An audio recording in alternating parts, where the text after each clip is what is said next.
Behold the majestic crimson Clockworks. Would you like to learn more about this board? Somebody say yes. I'm not Yes. clicking. I'm not clicking anymore. Here at Crimson Clockworks, the clock will advance 1 hour before everyone takes their turn. Each hour provides one of 6 different buffs to players or changes to the board. Damn it, I did it. I broke. Every time, dude. Every freaking time I do this. Clicking. I'm like, he always does that. He always click, does click. Must click. Must click. If you make it to the top of the clock tower, you can buy as many stars as you can afford up to the current available stock. You can click the fake button. If you visit Temporal buttons, you can gamble some coins for the chance to earn a whole bunch of coins, if you're lucky. If you're running low on coins, don't hesitate to take a chance to earn some more. Alright, it's time to begin. Thank you very much, Mr. Curb. Welcome. What is up, guys?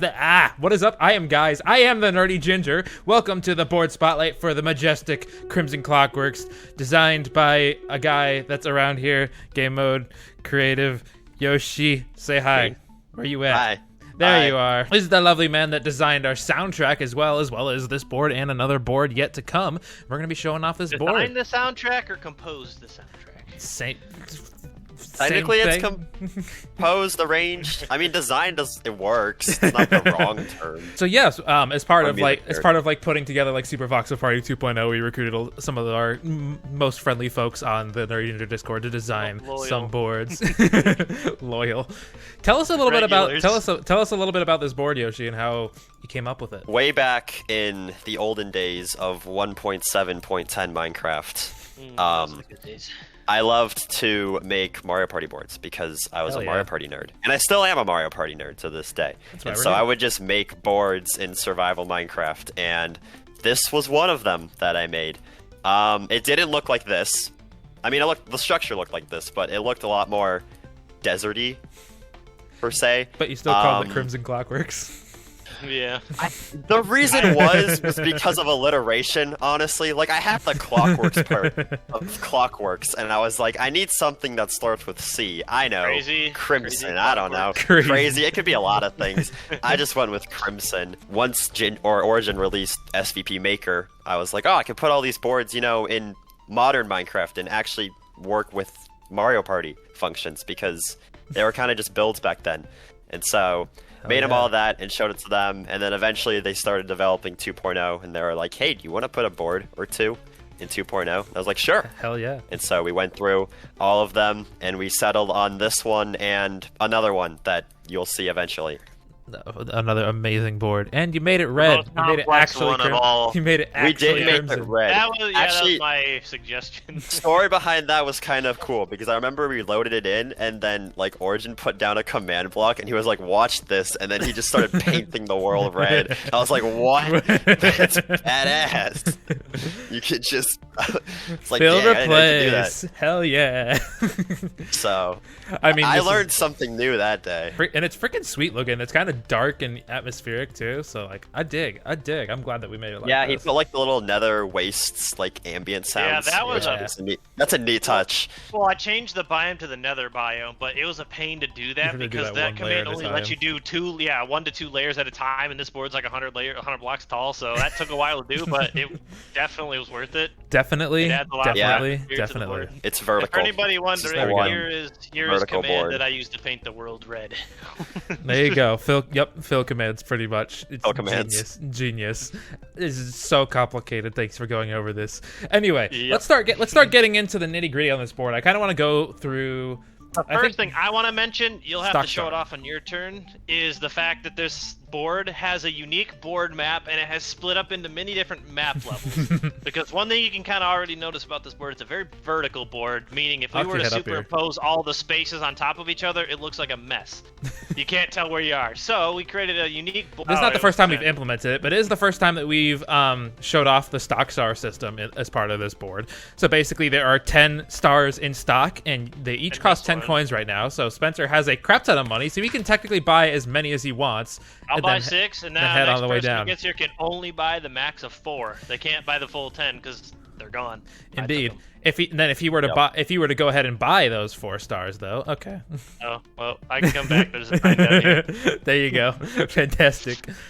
Can you finish off those stars? I want to buy more, but it won't let me. You cannot. There's That's the only entire 4. point.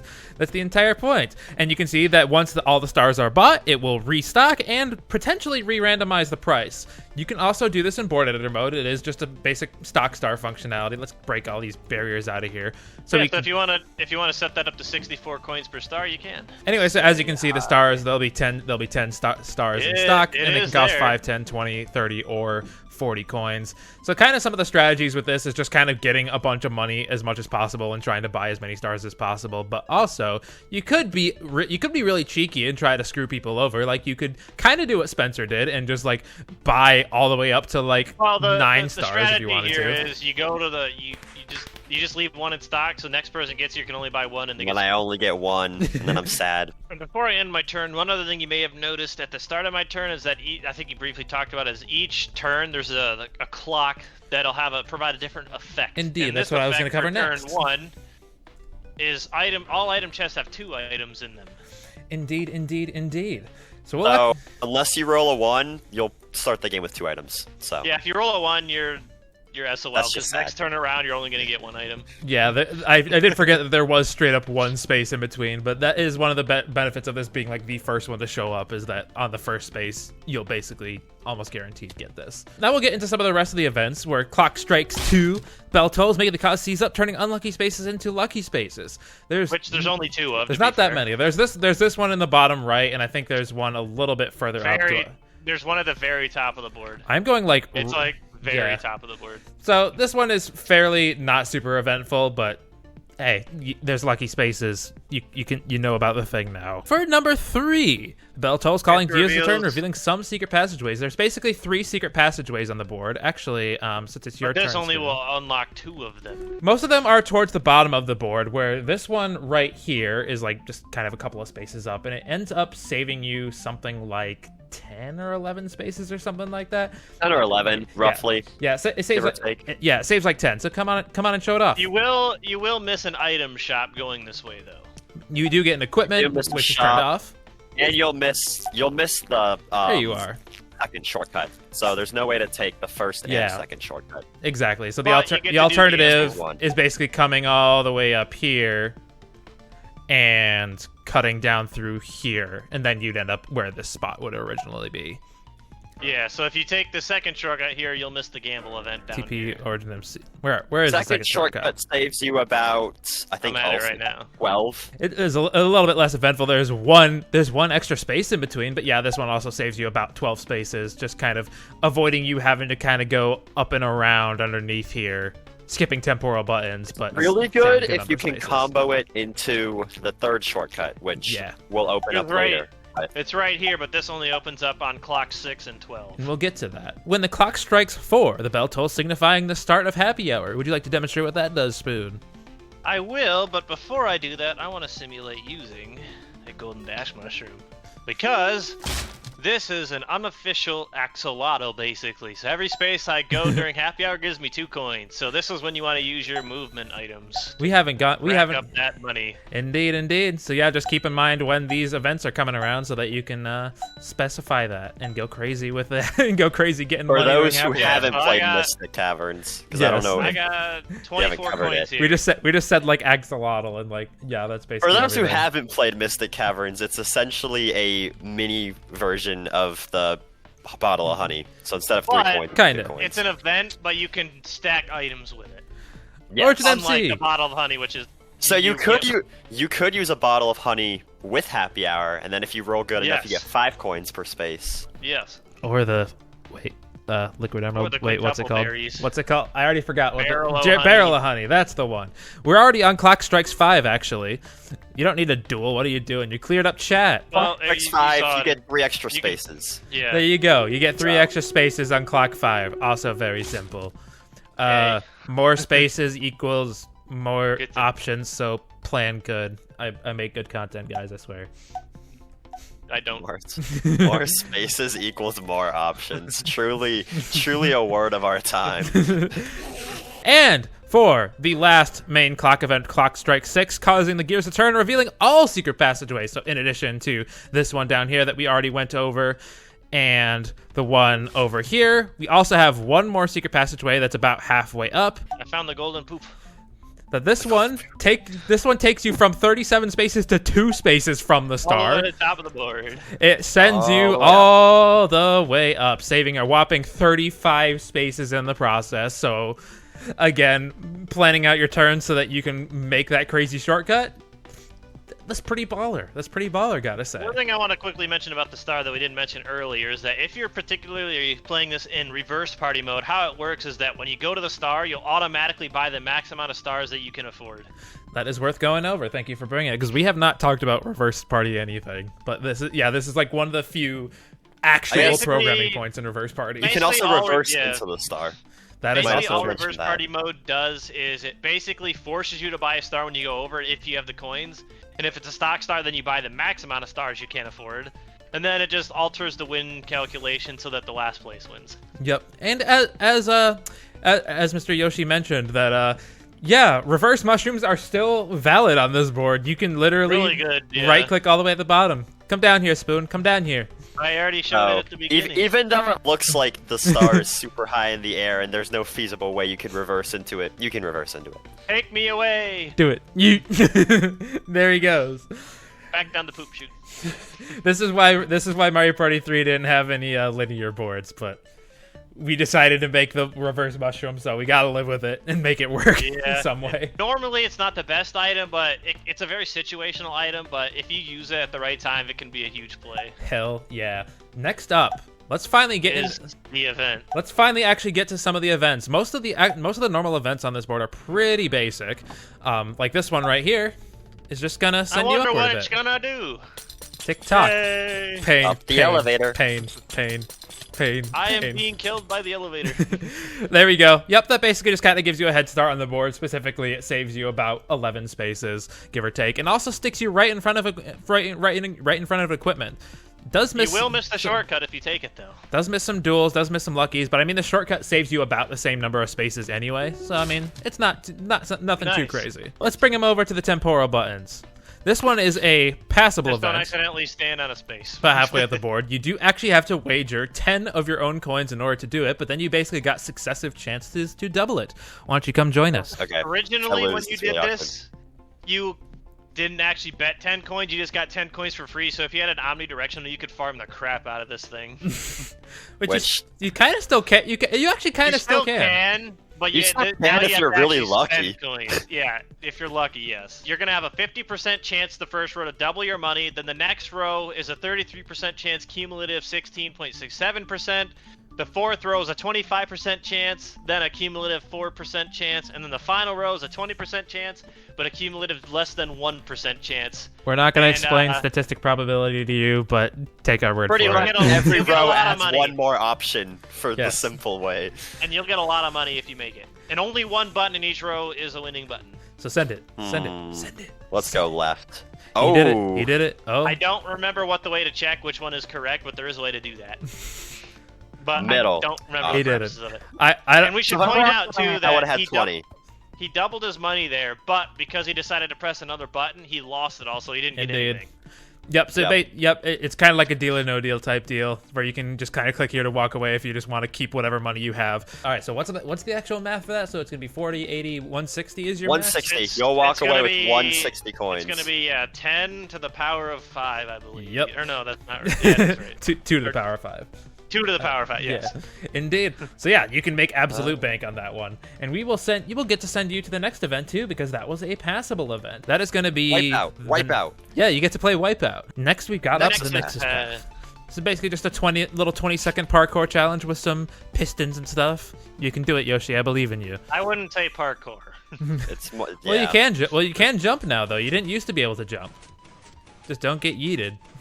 Oh, well, you got yeeted. Okay, well, you did not make it to the end. That's how you not do it. You didn't show it off yet. Show off the map layers, actually like holding the map in your inventory. I'm doing it legit, bros. You can see how we're walking up. Walk up the entire tower. And technically, you don't need to show it all off. There we go. So you can kind of see how it goes into. You see that I. Oh god.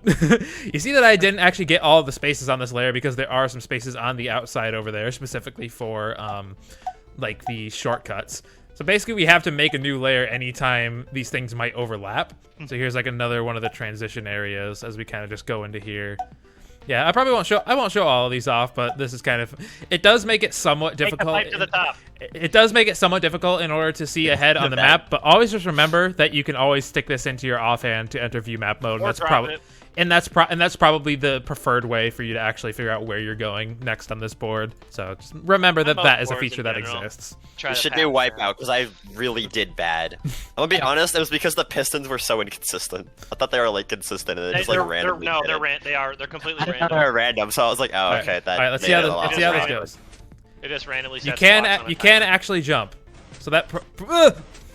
That probably makes this quite a bit easier, is to just jump the corners. The thing that makes this stressful is you have a time limit, so you have to, like, you can't just take your time. Plus 10 spaces on your next turn? I thought it was only 5. I thought it was 5. Well, it used to be, but I significantly buffed it because it needed to be. When did you buff this? Because I wrote down 5. Well, not recently. I did not know it was 10. Alrighty then. So yeah, on my next turn, you'll get 10 extra spaces. I think it was 5 originally, but worth it event now. The problem is, because this is a linear board, you don't typically land on events that often, so I wanted them to be a little bit better reward-wise. So it guarantees gets you to this equipment shop, and this blue space pretty much. But now we have the big daddy of events. I barely even know what this event does, and I made this board. That's how much it doesn't happen. Let's just see. Well, it's because I made the event. This is the last main event on this board. Made it kind of complicated or crazy on purpose. Go. Quantum Rift has opened inside. Inside the clock's bell with the power to alter time itself. For the next 5 turns, this rift may distort time, potentially causing a variety of odd singularities. Yeah, so a bunch of technical lingo, but it'll make more sense as we take our turns. So now, at the beginning of the next 5 turns, we'll get some events happening. The Quantum Rift has caused the Crimson Clock to jump ahead 3 hours, so that messed up the cycle now. You'll definitely need to be paying attention in chat. Sorry for the... We got to put everything in chat. This is like basically one of our only UI elements that we can have. So yeah, one of the things that this can do is jump time forward or backward randomly 2 or 4 hours. So all of that planning that you did around what clock events were going to come up, completely throw that out the window when the rift is active, because you never know. It's my turn, so we can show another one. So this time, the Quantum Rift has caused it did the same one, except for 2 hours. 2 hours. So now we're on turn. Now it cycled over back to 2. So other things that it can do, it can give every player 1 to 10 coins. It gives or takes for all pulling it from the future. Take 1 to 10 coins and send it to the past. It can give or take 1 to 5 spaces, aka accelerating time for the extra spaces. Removing spaces is slowing down time. The last thing that it can do, it can actually increase or decrease the turn count by 1. It basically pulls you forward in time to increase the turn counter, basically shortening the game, or pull you back in time to decrease the turn counter, basically lengthening the game. Only catch there is that it cannot shorten the game again if it's already on the last turn. That's the game. And that is everything for Crimson Clockworks. And that event lasts for 5 turns, and there's a chance it'll also just do nothing. If someone lands on it, it'll reset it, and then it'll be active for 5 turns. And I think all of them are, I think they all are equal. And I think the last thing to note with that is that the timer will basically just completely reset if you were to land on the space again. So why don't you go for it since you're right here? Gotta roll the 1. Yeah, so that won't stack the timer, but it should just restart the timer. So it should say 4 turns left now that we do this. Here we go. The Quantum Rift has sucked 8 coins from each player and sent them to the past. Ah, man. So yeah, that can go. How come past me isn't richer? So it's entirely possible to just completely have this be on for almost the entire game if you get really lucky, which is or unlucky. I mean, it's almost impossible considering there's 71 spaces on this limited board, and this is this linear board, and there's one of them. But yeah, that's the hard part about the events on this board. It is kind of hard to actually land on them because you can't loop them like you can more traditional boards. But the big craziness, really, beyond the actual event spaces, is just focusing on the clock timing and all the events that come out with that, especially the secret passages. With that, I think we're going to end this episode here. I have been the Nerdy Ginger. This has been Origin and Yoshi. Thank you for watching this board spotlight. Be sure to leave a comment like the video and subscribe for the next board spotlight, where we'll be doing my first board that I designed, the Hellish Diabolic War Fort. Peace out, guys. Bye.